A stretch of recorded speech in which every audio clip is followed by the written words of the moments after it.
Entre los años 1618 a 1648 hubo un gran conflicto bélico llamado la Guerra de los 30 Años, en el cual no solo pelearon dos países, sino muchas potencias de Europa. Era un continente lleno de conflictos políticos y religiosos, y esto causa la Guerra de los 30 Años. Este conflicto llevaría a cambios permanentes no solo en Europa, sino en el mundo entero. ¿Qué fue la Guerra de los 30 Años? En un principio se trataba de un desacuerdo en los que estaban a favor y en contra de la reforma. Sin embargo, de manera lenta fue aumentando la tensión entre los gobernantes. Esto causó una guerra de larga duración, donde hubo muerte, destrucción, hambruna y entre otros. ¿Cuándo y dónde tuvo lugar la Guerra de los 30 Años? La Guerra de los 30 Años comenzó desde el año 1618 hasta 1648, como había mencionado anteriormente. Por muchos años el catolicismo era la religión que gobernaba. Por eso las naciones que estaban bajo dicho gobierno eran obligadas a creer en esta religión. Pero a partir del año antes mencionado, los protestantes, que también eran otro grupo religioso, empezaron a generar tensiones en el poder. Fernando II, quien era emperador romano y católico, perdió el favor de los bohemios.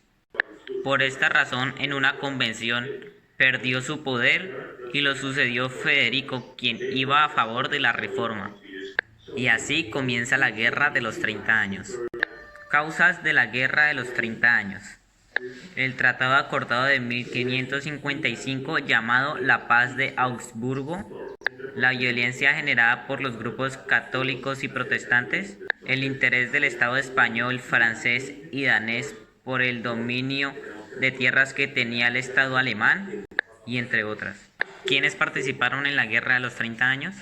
Participaron los países los cuales estaban a favor de la reforma, los que eran protestantes, y los otros que apoyaban la contrarreforma. La guerra incluyó las naciones germanas Austria, Dinamarca, Suecia, Francia, España, Portugal y Suiza.